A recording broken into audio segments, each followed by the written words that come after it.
So I'm here with. Aaron Lear. Nice to meet you, Aaron. Whereabouts are you from originally? I'm from Edmonton, right?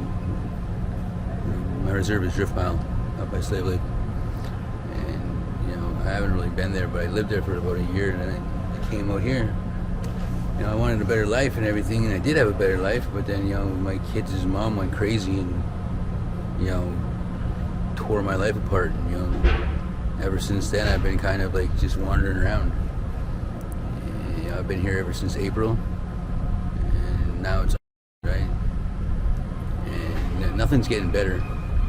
I'm just not falling into the drugs. So. But I still use drugs, just not abuser.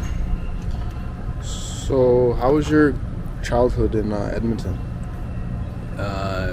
Poor, never had anything. I was the youngest of all the kids my grandparents raised, right? I grew up with other ones, and they got stuff I didn't because I was the youngest one, right? So I was always singled out. I never, got my fair share. I never had anything that was good, type of thing. I never had my mom or my dad because my grandparents were just too old, right? But they're gone now, and I'm here all alone. And nobody knows what it's like to have nobody, to absolutely have nobody. I don't got no aunties or uncles, or I got one sister, and she's far away. Where is she? She's in Edmonton. But that's a long way from here, to do anything. We do talk to each other, and I guess it helps, right, when we're going through bad times, whatever. But there's a lot of hard times growing up. Like, that's all I can remember, is it always being hard and just shitty. I mean, it's not worth living. But somehow I'm still here. I don't know why. There's got to be a reason, right? But the reason I might never know. What was it like growing up on the reserve for that 1 year? For one reserve, I was like in my 20s when I lived there, but it was a lot different. I liked it at first, but then the people there are really different. They're jealous. They hate too much, right? And I got beat up in my sleep when I was sleeping. I got beat up in my sleep. Like, I can't even fight back, and wake up and I'm getting hit, right? So I left the reserve after that, and I was living in Port Alberni, and I met this beautiful girl, and I started a life with her and had kids, and everything seemed to be okay. But then she just wasn't happy because she was seeing somebody else. And it just basically ruined us. She's very selfish, and I can't see how. I'm not like that. I'm not selfish. I'm not greedy. I'm honest and trustworthy, right? So I'm like the last person in this fucking world that's like that. Seems to be. I see a lot around here that nobody actually has each other's backs, but like they'll steal from each other.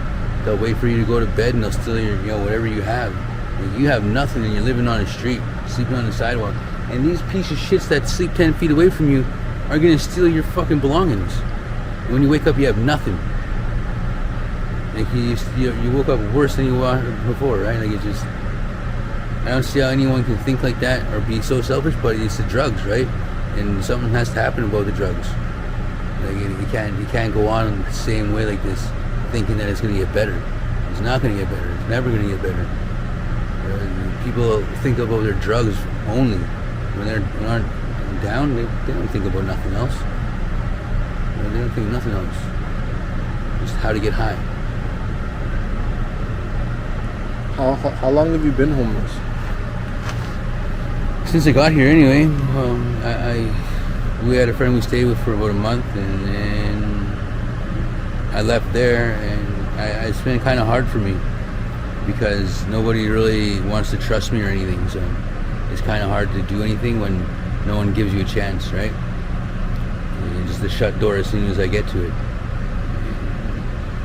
Have you tried to get like a SRO?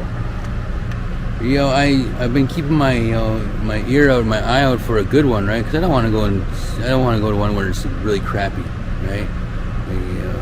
I heard of a couple that were really bad with cockroaches, and some of them, most of them are cockroach, but I don't care. Like, I just don't want to go live in a shitty place with a bunch of shitty people, right? Like, it has to be half clean, not smelling like piss and shit like everywhere else. Like, how can anyone live like that? I know we're homeless and everything, and we shouldn't be fussy, but you know what? I can refuse to live in a shitty, pissy fucking home because the streets are the same goddamn thing, and I'd rather sleep out here than sleep in a fucking confined, shitty, space, right? But, that's only me. I don't know what anybody else's opinion. And I don't judge anybody, right? I don't, care what anybody does with their life. It's their life, their choices. They get to do whatever they want with it. It's theirs, no one else's. What are some of the things that you've witnessed out here? Oh, I've seen people having sex right in the street, like sex workers having sex with people right in the street, right? Like, so, that's I haven't seen anything really violent, like back home. Like back home, it's a lot different for violence, right? What's it like in Edmonton? In Edmonton, you have to always be worried about someone coming and kicking your door, like not just a person, but like a whole group of people. I mean, like it's the life over there, right? That's how it is. It's lifestyle, and there's nothing that you can do about it because it's always going to be like that. But it's a lot different there than here. Like over here, they tolerate the drug use as long as you don't get violent. That's what I noticed, right? As long as you're not a violent person, they'll let you walk around doing your drugs all day, right? Just don't hurt nobody and steal from people, right? But back home, they don't tolerate drugs. They see you using drugs, someone's calling the cops on you. You're fucking have to fucking hide the shit, hide everything, make sure they don't see you. They see you, they're gonna go through your pockets and take everything from you, and fucking you get shit, right? And it's just because some person that had nothing to do with your life had to say something about it, right? Like, there's nothing to do with your life. Why is it bugging you? Stop looking at me, and it won't bug you anymore.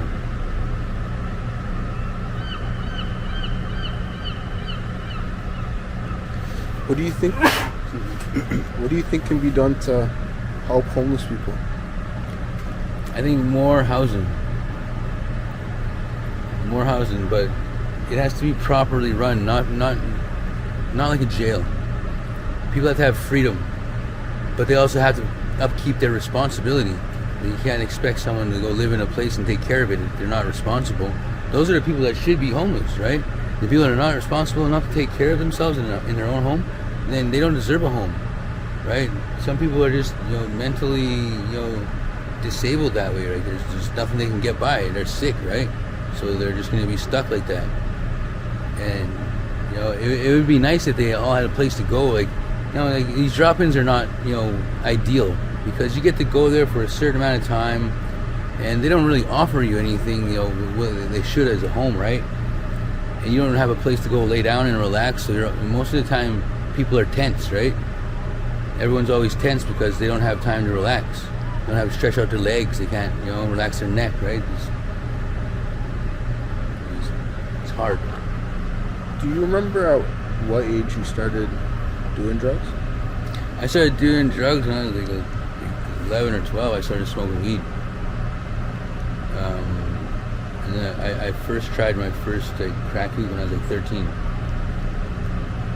You tried crack when you were 13? Yeah, some crack hookers were in my friend's building, right? And I didn't know what they were doing, but they kept on smoking something. And they offered me a hit, and I was like, sure, right? Because I smoked weed and smoked cigarettes. And I didn't have any that day. So they offered me something that they were smoking. So I smoked it, and I felt really, really good. Like, I felt really high. And I never felt like that ever again after, because I tried it more and more, right? I got stuck with it, for a couple of years. It ruined everything for me, right? So I had to rebuild from it. And it's still rebuilding because no one trusts me because I used to, smoke crack. So I just steal and smoke crack, right? So no one trusts me. But I'm not like that anymore. Like, I don't steal from people. Do you still smoke crack? No, I don't smoke crack anymore. What do you do now? I do side, meth, right? And mostly weed. I smoke weed all day. And You know, sometimes, you know, if there's a line of coke, I'll do a line of coke, but I don't do down. I don't do anything else. You know, I don't look for anything else. I don't want anything else. I just need to use side because it helps me keep my concentration off other things. Like, I don't think too much because, you know, broken concentration, you know, I can't think about subject too long to cry about it, right? That's all I really use it for, is, you know, so I don't cry all day. Because I get way too emotional without it. Do you think there's an opioid crisis down here on East Sussex? I wouldn't say a crisis because, you know, it's the government is the ones that, you know, keeping it regulated. If there's like certain regulations that were lifted where people can make their own supply, they'd be able to go around comfortable. They wouldn't have to rob anybody, steal anything from anybody, because they'd have their own supply and know how to make it, right? So they'd always have a good supply and they'd always be sedated properly. They wouldn't have to worry about, you know, they're running out, so they have to do something to go get some more, or certain things that lead up to certain things, right? You know, all that would be erased, and you'd be comfortable sitting with your own bag of dope that you can make, right? And you always know you can make it, so you'll never run out. So there'll be a lot less crime, a lot less bad shit going on in the streets anyway. But, you know, the government is the ones that fucking have to fucking figure it out, because, you know, like, they're not doing any good for anybody. You know, none. No good. Thank you very much for your time. Thank you.